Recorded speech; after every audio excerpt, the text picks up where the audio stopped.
Normalement, si vous êtes ici, c'est que vous avez bossé sur la création de votre offre. On a parlé au tout début de positionnement, de spécialisation, et puis ensuite de packager son offre. Théo vous a parlé de prestations, de tarifs, etc. et de la stratégie à suivre pour pouvoir mieux la faire évoluer à travers le temps. Ce qui est intéressant en fait, c'est que quand vous allez, à chaque fois que vous allez itérer dans votre offre, ce qui peut être très intéressant en fait, c'est de la confronter au marché, de la confronter à vos prospects, du coup, à votre cible, pour pouvoir avoir leur feedback et pouvoir l'améliorer et s'assurer qu'en fait, ça réponde vraiment bien à leurs objectifs. Du coup, c'est ce que je vais vous montrer. En tout cas, je vais vous montrer comment le faire assez simplement à travers ce cours. Donc, dans un premier temps, en fait, c'est quoi une étude de marché et pourquoi c'est hyper important? L'étude de marché, c'est une recherche, en fait, pour mieux comprendre le fonctionnement d'un secteur, d'un marché et puis en fait des acteurs du marché. Puisqu'en fait, si vous décidez d'aller travailler par exemple sur le secteur de la finance ou de l'assurance par exemple ou de la banque, il faut comprendre qui sont les acteurs en place, il faut comprendre les enjeux pour pouvoir en fait avoir un discours et une offre qui soit adaptée.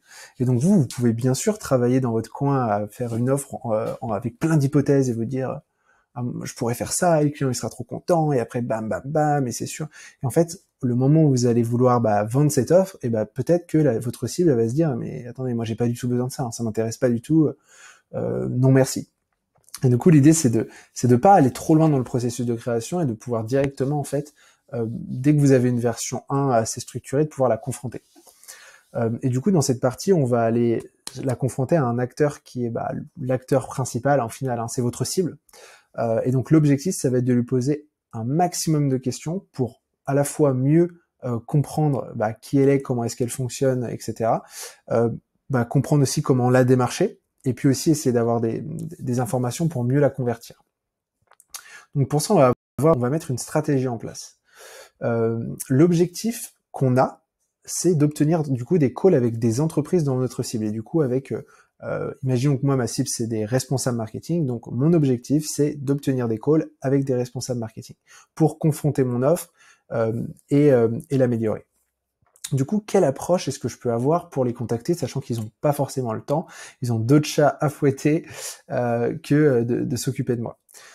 Eh bien, je pense qu'une bonne approche à avoir, c'est toujours de se mettre dans cette posture un peu du débutant, de la personne qui cherche, qui est dynamique et qui a envie d'obtenir des informations. Donc l'idée, c'est d'avoir cette posture de voilà, je développe un projet dans votre secteur, j'aimerais avoir quelques questions, j'aimerais vous poser quelques questions et puis avoir vos retours sur mes idées. Ça, c'est toujours cool parce que c'est pas gênant de prendre un peu de temps, voilà, pour aider quelqu'un qui est dans le développement d'un projet.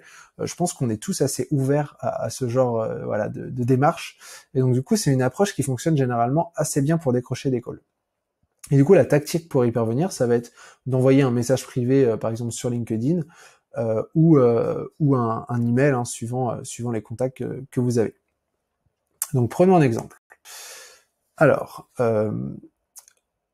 première chose que vous pouvez faire, du coup, ça va être, il vous faut ce contact. Donc, ce que vous pouvez faire, c'est aller sur LinkedIn et chercher votre cible. Donc là, je suis sur LinkedIn, touc, je vais mettre people, tac, all filter. Je vais mettre, alors, hop, responsable marketing ici. Service, non, ça c'est bon. Industrie, tiens, on va mettre EdTech, on va voir si ça marche. Non, Education. Pas terrible. Mettons marketing et advertising pour tester. Il y a beaucoup plus de filtres en fait sur LinkedIn, Sales Navigator. Ici, il y en a moins. On va se contenter de ça. Et du coup, je mets seconde relation pour me dire, ok, je vais aller chercher des gens que je ne connais pas encore. Tac. Là, à chercher. Ils m'en proposent du coup 1700. Et donc là, par exemple, on a responsable marketing B2B, responsable marketing. Et donc là, ce que je pourrais faire, c'est juste faire des demandes de connexion. Là, vous avez deux choix. Soit vous pouvez ajouter une note à la demande de connexion. Par exemple, si je fais ça, hop, add a note. Soit vous le faites pas. Généralement, alors ça va dépendre du message que vous allez faire, mais généralement, si vous mettez pas de note et que vous avez un profil qui est bien rempli, etc., vous avez 20% de plus de chances que la personne accepte. Du coup, moi, c'est généralement la stratégie que je mets en place, c'est-à-dire que je vais faire des demandes de connexion sans message. Et une fois que la personne a accepté, je vais lui envoyer ce petit message. Donc par exemple, Hello Benoît, merci d'avoir accepté mon invitation. Je bosse actuellement sur un nouveau projet à destination des PME dans la tech, ou je pourrais dire start-up dans la tech, hein, si on est bien sur quelqu'un qui fait de la tech. J'aimerais beaucoup pouvoir te poser quelques questions et avoir tes feedbacks sur mon projet. Est-ce que tu serais dispo 30 minutes dans la semaine pour en discuter? Et donc là, généralement, cette approche, elle fonctionne bien et vous allez, imaginons que vous envoyez 10, 15, 20 messages, obtenir plusieurs calls dans la semaine et ça vous permettre du coup en fait de pouvoir discuter avec votre cible et ça c'est plutôt cool. Donc une fois que vous avez le rendez-vous qui est mis en place, il va falloir faire un bon appel. Qu'est-ce qu'un bon appel? Un appel, c'est un appel où l'on parle surtout de notre prospect. Ça va être à propos de votre prospect, à propos de votre cible et pas à propos de vous. C'est-à-dire que si c'est 30 minutes, c'est 25 minutes à propos de lui, 5 minutes à propos de vous. Puisqu'en fait, votre objectif, c'est de poser un maximum de questions pour mieux le comprendre, de récupérer le maximum d'anecdotes, d'informations, etc. pour construire votre offre, maximum de retours. Et du coup, si vous faites que de parler de vous, vous n'allez pas réussir à récupérer toutes ces informations. Du coup, on vous a fait un petit déroulement à suivre, ce qui va vous aider en fait pour le call. Hop. Alors, number one, vous entrez en call avec la personne, potentiellement en visio ou appel téléphonique. Remerciez la personne pour le temps qu'elle vous accorde, et puis briser la glace avec un petit peu de contexte. Donc moi, par exemple, c'est quelque chose que j'ai fait pendant le confinement. Et par exemple, la première question que je posais, c'était mais d'ailleurs, toi, t'es confiné où? Et du coup, ça permet tout bêtement de parler un petit peu de la vie privée de chaque personne et de créer une petite relation, de réchauffer la relation et d'éviter de rentrer directement dans le vif du sujet, ce qui est jamais conseillé quand on fait un call. Donc une fois qu'on se dit ça, l'idée ça va être de préchauffer la personne avec des questions faciles. Une question facile, c'est quoi? C'est une question où la personne n'a pas besoin de réfléchir. Donc par exemple, depuis combien de temps est-ce que tu travailles dans cette entreprise? Mais du coup, c'est quoi la mission précise de l'entreprise? Vous êtes combien aujourd'hui? Toi, est-ce que tu as des équipes à manager, etc. Combien est-ce que vous avez qui? En fait, vraiment des choses qui se répondent avec des faits, ce qui fait que la personne ne va pas avoir besoin de se creuser les méninges. Et puis, une fois que vous sentez au bout de 5-10 minutes que la relation, que la discussion commence à être beaucoup plus facile puisque la personne, elle se sent en confiance et du coup, elle est plus prête à se livrer, l'idée, ça va être d'attaquer dans le dur. Et donc là, vous, c'est ça qui vous intéresse puisque c'est grâce à ça que vous allez pouvoir confronter votre offre. Quels sont ces objectifs? Quelles sont ces problématiques pour atteindre ces objectifs-là? Quels outils est-ce qu'il utilise? De quoi est-ce qu'il manque aujourd'hui? Qu'est-ce qu'il rêverait d'avoir, etc. Qu'est-ce qu'elle rêverait d'avoir?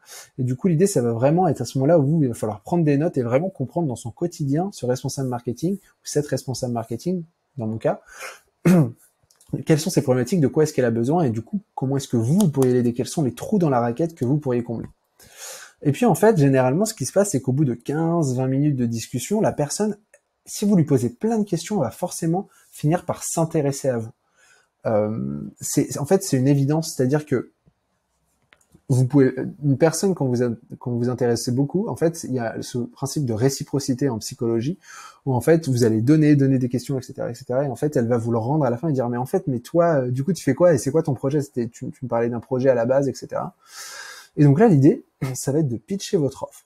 C'est-à-dire que vous avez structuré votre offre et du coup, vous êtes censé être capable de la partager. Mais du coup, ce qui va être intéressant là, ça va être de l'adapter aux besoins énoncés plus tôt. C'est-à-dire que si vous, votre offre, c'était, moi, j'accompagne des entreprises, des responsables marketing de HeadDeck dans leur stratégie, par exemple, réseau social, donc pour créer du contenu sur Instagram et sur Pinterest, etc. Si la personne, elle dit, moi, par exemple, j'ai vraiment du mal aussi à automatiser des actions, notamment sur les réseaux sociaux, ça nous fait perdre beaucoup de temps et tout. Et là, de dire, d'ailleurs aussi dans l'automatisation des actions, etc. Donc du coup, en fait, de pitcher votre offre, mais par rapport aussi aux informations qu'il vous a données pour que ça soit hyper personnalisé et pertinent. Bien sûr, si c'est le cas, et si c'est cohérent, et si c'est pertinent. Mais si c'est le cas, c'est ça qui est intéressant. Et à la fin, de pas dire, est-ce que ça vous intéresse de travailler avec moi? Non, de demander des feedbacks. D'accord? Vous n'êtes pas là pour vendre, vous êtes là de manière désintéressée pour apprendre, pour construire votre offre. Et vous verrez qu'en fait, de temps en temps, il suffit juste d'apporter de la valeur, de juste poser des questions et la personne va directement vous dire qu'elle veut travailler avec vous. Exemple concret, qu'est-ce qui se passe à la suite de ça? Vous recueillez des feedbacks sur votre offre, etc. Et là, il y a deux options. L'option numéro 1, qui est vraiment cool, puisqu'en fait, à ce stade-là, vous avez toujours pas fait de démarchage, etc. On va y revenir dans les prochains modules. Vous n'avez pas fait de personal branding, etc. Le prospect, il peut mordre à l'hameçon. C'est-à-dire que vous pouvez lui dire, bah, en fait, moi, c'est exactement ce qu'il me faut. Est-ce qu'on peut travailler ensemble? Et moi, ça m'est déjà arrivé plusieurs fois. C'est-à-dire que à la base, j'appelais un CEO, un responsable marketing de boîte à impact. Je voulais comprendre quelles étaient les problématiques. Et à la fin, quand il me demande moi ce que je fais, je lui explique. Et là, il me dit, mais moi, est-ce qu'on peut bosser ensemble? C'est exactement ce que j'ai besoin. Et du coup, là, c'est cool parce que ça permet en fait de créer une relation de manière désintéressée au début, ce qui permet d'avoir beaucoup plus confiance. Et puis en fait, de trouver un client comme ça. Dans le cas numéro 2, où la personne n'a pas forcément besoin de vous, n'a pas le budget, n'a pas le temps, ou en fait, ce que vous proposez ne matche pas par rapport à ses problématiques du moment, en fait, il va vous donner quelques feedbacks, et puis ça va vous permettre d'affiner votre offre. Et ça, c'est super cool. Et du coup, là, la clé, ça va être pour vous de le tenir au courant de vos avancées. Et en fait, pourquoi c'est intéressant de faire ça? Parce que le jour où il aura besoin de vous, il aura une problématique qui est dans vos corps, en fait, il pourra faire appel à vous. Du coup, c'est toujours intéressant d'avoir un petit fichier, par exemple spreadsheet, où vous notez le prénom, le nom de la personne, son rôle, l'email, et puis après vous mettez une case avec quelques informations. Voilà, telle date, on avait fait ce call, il m'avait parlé de ça, et de temps en temps, quand c'est pertinent, de tenir au courant. Ça fait partie de son réseau et de tenir au courant les gens. Et c'est aussi comme ça qu'on peut en fait récupérer des missions freelance assez facilement en entretenant son réseau. Alors, du coup, par où commencer une fois qu'on s'est dit ça? Ce qu'on vous conseille, c'est d'envoyer une 50aine de demandes de connexion sur LinkedIn. Si vous avez des emails, vous pouvez aussi, si vous récupérez les emails aussi, envoyer la demande par email aussi à votre réseau, etc. C'est tout à fait possible.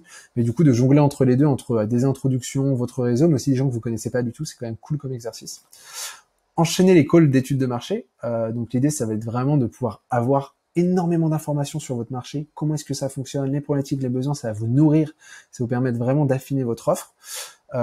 Et puis, potentiellement, pourquoi pas, soit vous décrochez des premiers contrats directement là dans le module 1, soit vous obtenez des conseils de votre cible et puis en fait vous affinez et ça va vous permettre d'améliorer votre message, la manière dont vous parlez de vous, de ce que vous faites, et puis ça développe votre réseau, donc c'est vraiment le top. Et donc en fait d'essayer de faire plusieurs calls par semaine, c'est vraiment un super exercice que moi je continue à faire de temps en temps parce que ça me permet de me mettre à jour sur les besoins.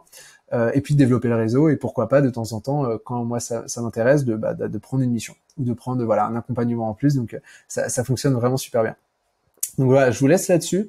Dans tous les cas, comme d'habitude, vous pourrez tout télécharger en dessous avec le petit template de message si vous voulez l'utiliser pour contacter votre cible et lancer les études de marché.